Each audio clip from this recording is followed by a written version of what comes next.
How do you structure a partnership with somebody selling their property?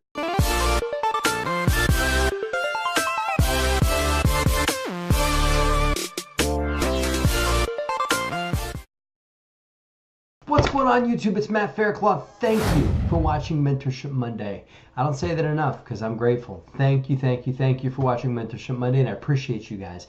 My name is Matt. My company is the DeRosa Group, and I would appreciate it if you guys would just do me a favor and subscribe to this channel. If you're not already a subscriber, subscribe to the channel. We'd love to have your subscription so you guys get notifications of all the cool videos we're putting out there, and it'll help more people become aware of our YouTube efforts by you guys subscribing, because YouTube will say, hey, we like that all those people are subscribing to that channel and we want to show their stuff to more people. So if you're not a subscriber, subscribe us, check us out. So this is an interesting, but by the way, Mentorship Monday works like this. People email their questions to helpme@DeRosaGroup.com. That is helpme@DeRosaGroup.com. And I'll answer them right here on the YouTube channel for everybody to learn from. So today's helpme@DeRosaGroup.com question came from Enrique. And Enrique said, hi, DeRosa Group. Enrique, a general contractor here in California. I like it. I'm looking to do a joint venture with an owner who's going to build on it, who has an empty lot that has 5, and I want to build 5 units on this empty lot. What will be a fair share way to break this down? The expenses of construction costs, an agreement, how do you break the cost down? Wants to see how do you break down profits and things like that. He'll take care of construction. I get that. So what Enrique is looking to do is a joint venture, which means that the owner of the property has something, which is property, and Enrique has construction knowledge, is willing to do the work and the general contracting to build the asset. So two people have something, then to get together for a joint venture of creating something that they maybe likely couldn't create on their own. It's called a JV. It's very common. They stay in their own little entities. You don't even have to form a new LLC for that. There's just a JV agreement that you put together. So the property owner would still retain the property. Enrique would come and do the work.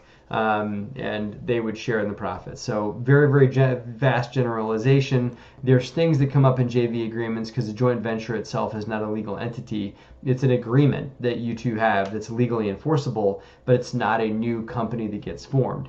And so things like, how is Enrique, if he does a JV, how are they going to figure out where the money's going to come from to renovate those to build those properties? So if the owner is going to put a mortgage on the land to build the property, that means the owner of the land would then have to personally guarantee it or create that loan to pay Enrique's company to create the money for materials and labor for Enrique's company to go and build these units and then sell them off or lease them, whatever it's going to be.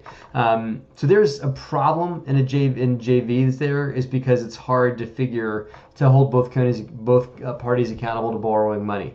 So the other way to do this, and it alleviates that problem, is to just form a new LLC, which means that property owner and Enrique get together and form an LLC. The property owner doesn't put any cash in. Maybe Enrique puts the cash in, but the property owner, most importantly, puts the land or pledges it to the LLC. Then the LLC then has an asset, which is property, and it's got Enrique, which maybe has some cash. Maybe he's willing to personally guarantee it, but then the company itself, that LLC, can then go and borrow money for construction costs to go and then build the properties out. And Enrique is now on the hook because he's an owner of the LLC.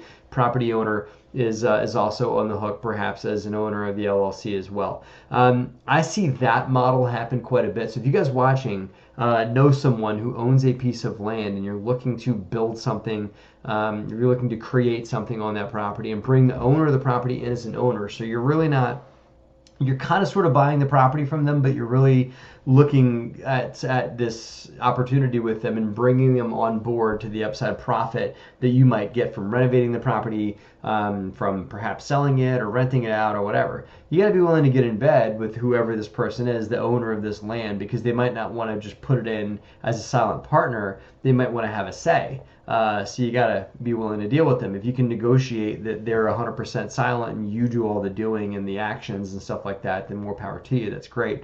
But they might not be willing to do that if it's their land and the thing that you're building is going to be on their property. So that is, in essence, how you structure things with people that own something that you want to partner with. It's very hard to do If it's not land, if it's just an apartment building or a small rental or something like that, it may be harder to bring them on as an owner alongside you unless they've got zero capacity or zero desire to deal with it. They want to just give it to you, and you can create, bring it to its highest and best use and share some of that profit with them. So again, that's how you do it. It takes the right owner, it takes the right contract, it takes a really good attorney to structure them putting this property and trusting you into this company. Then you can then take it and bring the property to its highest and best use. It's really, and the way that you enroll the owner in these things is that, listen, I see there's an opportunity here. You don't want to deal with that. I do. I have resources and time that I can deal with bringing that property, renovating that or building something on that piece of land or renovating that small building or, taking that thing that's not at its highest and best use and bringing it there without you having to put much work into it. I'll put the work and time into it. All you do is put the property in, and I'll take it from there. And if they're willing to do that, you might be able to leverage a bank loan on the property, if it's free and clear, to leverage a bank loan on the property that would be able to borrow enough money off the property to go and do the work you want to do. Again, lots of trust, lots of legal in that, but it could be a great way to create win-win if you're willing to have that conversation and explain something that could be somewhat complicated to somebody to the point where they can get their head around it and they understand and they trust you. So that's what I got. Enrique, good luck with what you got. Consider an LLC versus a joint venture, by the way. So that's what I got, guys. Don't forget to email your questions to help me at DeRosaGroup.com. As I said, don't forget to subscribe to this channel because I'd love to have you guys on board. And as I always say, have a great and profitable week.